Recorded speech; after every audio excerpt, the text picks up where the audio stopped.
ये कहानी है चंदनपुर गांव की। एक ऐसा गांव जहां दूर दूर तक हरियाली फैली थी और गांव के पीछे घना जंगल शुरू हो जाता था। उसी जंगल के किनारे एक सादा सा मिट्टी का घर था। इस घर में रहता था शंकर, गांव का सबसे मशहूर आदमी। मशहूर इसलिए नहीं कि उसके पास दौलत थी, बल्कि इसलिए कि उसके हाथों में बना पत्ते पर परोसा गया मटन चावल पूरे इलाके में सबसे स्वादिष्ट माना जाता था। शंकर का कोई ठेला नहीं था, कोई दुकान नहीं थी। वह अपने ही घर में मटन पकाता और घर के बाहर नीम के पेड़ के नीचे लोग पत्तल बिछाकर बैठ जाते। जंगल की ठंडी हवा, लकड़ी की आंच और मसालों की खुशबू, सब मिलकर ऐसा माहौल बनाते कि भूख अपने आप दोगुनी हो जाती। एक दिन दोपहर से ही शंकर चूल्हे पर मटन चढ़ा चुका था। लकड़ी धीरे धीरे जल रही थी और हांडी से मसालों की खुशबू हवा में फैल चुकी थी। तभी गांव वाले इकट्ठा होकर चिल्लाने लगे, अरे शंकर, मटन पका कि नहीं? बहुत भूख लगी है भाई। बस 10 मिनट और रुक जाओ, मटन पकने ही वाला है। अरे भाई, कितना समय हो गया, थोड़ी और लकड़ी डाल दे, जल्दी पक जाएगा। नहीं भाई, यही तो असली कमाल है। मटन अगर धीरे धीरे पके तभी मसाले अंदर तक जाते हैं। जल्दी में पकाया तो स्वाद मर जाएगा। ठीक है गुरु, तुम जो कहो, लेकिन जल्दी लाओ, पेट में चूहे कूद रहे हैं। थोड़ी देर बाद शंकर ने हांडी उतारी। मटन पूरी तरह रस में डूबा हुआ था। उसने बड़े प्यार से पेड़ के पत्तों पर पहले खिले खिले चावल परोसे, ऊपर से मटन डाला, साइड में पापड़, नींबू और प्याज रखे। गांव वाले खाने लगे। एक आदमी ने मुंह में निवाला डालते ही कहा, भाई, ऐसा स्वाद कहीं नहीं मिलता। मटन इतना रसीला है कि हर बाइट में मजा आ जाता है। शंकर, सच कहे तो तू जादू करता है। ऐसा मटन बस तुम्हारे पास ही मिलता है। शंकर बस मुस्कुरा देता।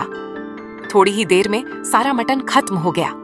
लोग तृप्त होकर उठे और शंकर अपनी कुल्हाड़ी उठाकर फिर जंगल की ओर लकड़ी लाने निकल पड़ा। जंगल के अंदर शंकर लकड़ी काट रहा था। कुल्हाड़ी की ठक आवाज गूंज रही थी कि तभी झाड़ियों के पीछे से घोड़ों की आहट सुनाई दी।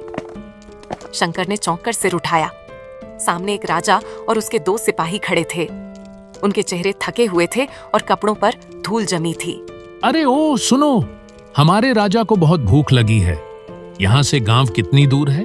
महाराज, यहाँ से गांव तो बहुत दूर है, पर मेरा घर यहीं पास में है। अगर आज्ञा हो तो आप मेरे घर चल सकते हैं। ठीक है, वैसे भी बहुत देर हो गई है, आज कोई शिकार नहीं मिला। चलो इसी के घर चलते हैं। राजा और सिपाही शंकर के साथ उसके घर पहुंचे। महाराज, थोड़ा समय दीजिए, मैं आपके लिए बढ़िया मटन चावल बनाता हूँ। ठीक है, लेकिन जल्दी बनाओ, भूख बहुत लगी है। शंकर फुर्ती से काम में लग गया। थोड़ी ही देर में वह मटन चावल परोस लाया। राजा जमीन पर बैठा और जैसे ही पहला निवाला मुंह में डाला, उसकी आंखें चमक उठीं। वाह, सच कहता हूँ, ऐसा स्वाद मैंने कभी नहीं चखा। इतना रसीला मटन हमारे राज्य में कोई ऐसा नहीं बनाता। महाराज, यह हमारे चंदनपुर गांव का मशहूर मटन चावल है। इसे धीरे पकाने में ही इसका असली स्वाद छुपा है। खाना खत्म कर राजा और सिपाही चले गए। कुछ देर बाद शंकर गांव सामान लेने गया। वहां कुछ लोग घबराए हुए मिले। शंकर, तुम्हें पता है पास के गांव का राजा हम पर हमला करने वाला है। हाँ, अभी थोड़ी देर पहले वही राजा अपने सिपाहियों के साथ रास्ता ढूंढ रहा था। हमारे राजा ने पीछा किया, पर वो छिप गए। ये सुनते ही शंकर के पैरों तले जमीन खिसक गई। उसे याद आया, वही राजा उसके घर खाना खाकर गया था। वह दौड़ता हुआ घर लौटा और अंदर जाकर बुदबुदाया, अगर हमारे राजा को पता चल गया कि मैंने दुश्मन राजा को अपने घर में छुपाया था, तो मेरी खैर नहीं। गांव के राजा तक यह खबर पहुंच चुकी थी कि गांव में किसी आदमी ने शत्रु राजा को अपने घर में छुपाया था। राजा आग बबूला हो उठा। उसी दिन दरबार बुलाया गया। दरबार में राजा ने गुस्से में घोषणा की, जिस किसी ने हमारे दुश्मन को अपने घर में पनाह दी है, उसे ढूंढकर मेरे सामने लाया जाए, और जो भी उसकी खबर देगा उसे मैं ढेर सारे हीरे और जवाहरात दूंगा। राजा की यह घोषणा सुनते ही खबर गांव में आग की तरह फैल गई। चौपाल, गलियां, खेत, हर जगह बस इसी की चर्चा थी। अरे, अगर मुझे पता चल गया कि वो गद्दार कौन है तो मैं तो माला माल हो जाऊंगा।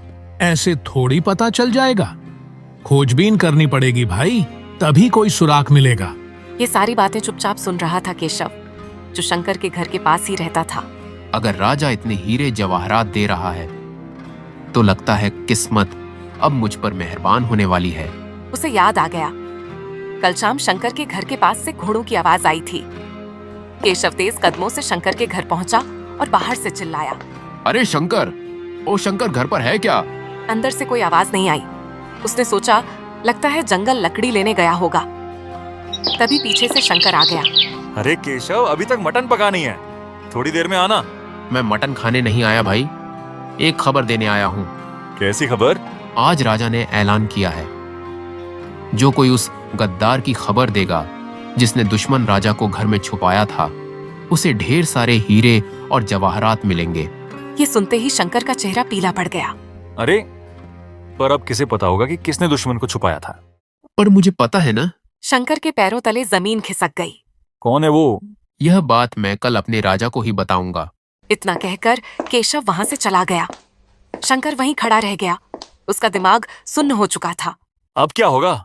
अगर राजा को पता चल गया तो वो मुझे जिंदा नहीं छोड़ेंगे। दूसरी ओर दुश्मन राजा अपने महल में आग बबूला था। रसोई में खड़े होकर वह अपने बावर्ची पर चिल्ला रहा था, क्यों रे, तू चंदनपुर जैसा मटन चावल क्यों नहीं बना पा रहा? तेरे पास दुनिया भर के मसाले हैं, फिर भी उस जैसा स्वाद क्यों नहीं आ रहा? महाराज, मैंने पूरी कोशिश की है। महाराज, आपने जो मटन चावल खाया था वो एक खास लकड़ी के चूल्हे पर पकता है। उसी लकड़ी की धीमी आंच से मटन में अनोखा स्वाद आता है। हमारे राज्य में वैसी लकड़ी नहीं मिलती, इसलिए स्वाद वैसा नहीं बन पा रहा।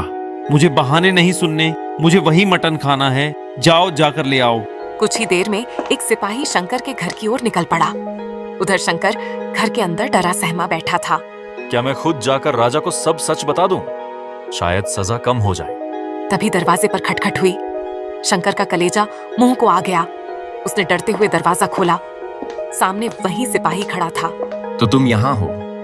हमारे राजा को तुम्हारे हाथ का मटन खाना है, जल्दी बनाओ, मैं लेने आया हूँ। पर अगर मटन चावल यहाँ से ले गए तो रास्ते में ठंडा हो जाएगा। स्वाद खराब हो जाएगा। उसे यहीं गरम गरम खाना पड़ेगा। मुझे समझाने की कोशिश मत कर, जल्दी बना कर दे, नहीं तो तुम्हारी खैर नहीं।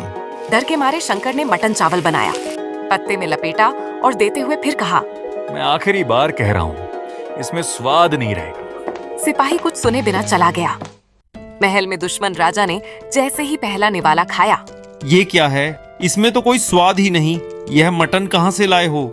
महाराज, उसने कहा था कि अगर वहीं गरम गरम खाओगे तभी अच्छा लगेगा, ठंडा होते ही स्वाद बिगड़ जाता है। राजा सोच में पड़ गया। कुछ पल बाद बोला, ठीक है, जाओ और उसे बता दो, 2 दिन बाद हम खुद उसके घर आएंगे मटन खाने। सारी तैयारी रखने को कहना। सिपाही वापस आया और शंकर से बोला, सुनो, हमारे राजा 2 दिन बाद तुम्हारे घर आएंगे मटन खाने, तैयारी रखना। यह सुनते ही शंकर की आंखों में एक चमक आ गई। यही मौका है, अब खेल पलट सकता है। बिना देर किए शंकर सीधा चंदनपुर के राजा के पास निकल पड़ा। शंकर हिम्मत जुटाकर सीधे महल पहुंच गया। दरबार में कदम रखते ही उसका दिल जोर जोर से धड़कने लगा। उसने हाथ जोड़कर कहा, महाराज, मुझे आपसे कुछ कहना है। क्या तुम जानते हो कि हमारे दुश्मन को किसने छुपाया था? जी महाराज, इसी बारे में बात करने आया हूँ। राजा ने तेज नजर से देखा। तो जल्दी बताओ, वो धोखेबाज कौन है?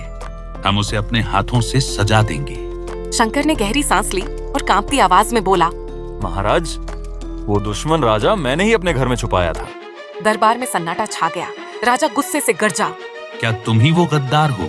सिपाहियों, तुरंत इसे कैद में डाल दो। सिपाही आगे बढ़े ही थे कि शंकर जोर से बोला, रुकिए महाराज, पहले मेरी पूरी बात सुन लीजिए। शंकर ने जंगल से लेकर मटन खिलाने तक की पूरी कहानी सुना दी। उसने आखिर में कहा, महाराज, वही राजा कल फिर मेरे घर मटन चावल खाने आने वाला है। हम उसे वहीं पकड़ सकते हैं। पर कैसे?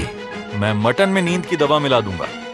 जैसे ही वह खाएगा उसे गहरी नींद आने लगेगी। तब आप चुपके से आकर उसे बंदी बना सकते हैं। बहुत बढ़िया योजना है, पर ध्यान रखना, उसे जरा भी शक नहीं होना चाहिए। जी महाराज, मैं पूरी सावधानी रखूंगा। शंकर दरबार से बाहर निकला तो रास्ते में उसे केशव मिल गया। केशव उसे देखकर चौंक पड़ा। अरे शंकर, तुम यहाँ? केशव, क्या तुमने राजा को बता दिया कि वो गद्दार कौन था या नहीं? नहीं, अभी बताने ही जा रहा था। अरे रहने दे भाई, मैंने खुद ही बता दिया कि गद्दार कौन था। ये सुनते ही केशव का मुंह खुला का खुला रह गया। उसे समझ ही नहीं आया कि शंकर डर रहा है या कोई बड़ी चाल चल चुका है। शंकर बिना रुके आगे बढ़ गया। अब उसके सामने सिर्फ एक ही मकसद था, कल की तैयारी। अगली सुबह सूरज की हल्की किरणों के साथ शंकर की आंख खुली। दिल में डर था, फिर भी उसने खुद से कहा, बस आज कोई गड़बड़ ना हो। यह सोचकर वह तुरंत काम में लग गया। मटन को अच्छी तरह धोया, उसमें मसाले मिलाए और लकड़ी के चूल्हे पर हांडी चढ़ा दी। धीमी आंच पर पकता मटन पूरे घर में खुशबू फैला रहा था। थोड़ी ही देर में दरवाजे पर खटखट हुई। शंकर घबरा गया। लगता है राजा आ गया। वह डरते हुए बाहर निकला। सामने गांव का आदमी बिरजू खड़ा था। अरे शंकर, तुम यहाँ? बहुत भूख लगी है भाई, जल्दी मटन चावल की प्लेट लगा दे। आज नहीं भाई, आज मटन नहीं बिकेगा, कल आना। पर खुशबू तो आ रही है। आज मेरे घर मेहमान आने वाले हैं, ये मटन उनके लिए है, तुम जाओ। बिरजू चला गया। तभी दूर से घोड़ों की टापों की आवाज आई। कुछ ही पल में दुश्मन राजा अपने 2 सिपाहियों के साथ आ पहुंचा। शंकर मटन बनाया है ना? जी महाराज, बस 5 मिनट रुकिए। वह अंदर गया, पत्ते पर मटन चावल परोसा। उसने पहले ही उसमें नींद की दवा मिला दी थी। राजा जमीन पर बैठा और खाने लगा। वाह, क्या स्वाद है! ऐसा मटन तो मैं रोज खाना चाहूँ। खाकर उठते हुए राजा हंसकर बोला, शंकर, सच कहूँ तो तुम्हारे हाथ का मटन लाजवाब है। कुछ दिन मैं रोज यही खाऊंगा। काश तुम्हें पता होता कि आगे क्या होने वाला है। बहुत खा लिया, अब नींद आ रही है, थोड़ा यहीं आराम कर लेता हूँ। यह कहकर वह वहीं लेट गया। बाहर उसके सिपाही इंतजार कर रहे थे। कुछ ही देर में झाड़ियों के पीछे से चंदनपुर गांव के राजा अपने सिपाहियों के साथ प्रकट हुए। उन्होंने इशारा किया और चुपचाप अंदर घुसे। इसे बांध लो। सिपाहियों ने दुश्मन राजा और उसके दोनों सिपाहियों को बिना आवाज किए बांध लिया। जब तक दुश्मन राजा की आंख खुलती, वह कैदी बन चुका था। दुश्मन राजा के पकड़े जाने के बाद चंदनपुर गांव में खुशी की लहर दौड़ गई। अगले ही दिन राजा ने दरबार में शंकर को बुलवाया। राजा ने सबके सामने कहा, शंकर, तुमने हमारे राज्य पर से बहुत बड़ा खतरा टाल दिया है। तुम्हारी बुद्धि और साहस ने हमें बचाया है। महाराज, मैंने तो बस अपना कर्तव्य निभाया। राजा ने उसे इनाम के तौर पर हीरे और सोने के सिक्के दिए। इनाम मिलने के बाद भी शंकर बदला नहीं। वह फिर से रोज की तरह अपने घर में मटन पकाता और पेड़ के नीचे गांव वालों को पत्ते पर मटन चावल खिलाता। लोग पहले से भी ज्यादा प्यार से आने लगे।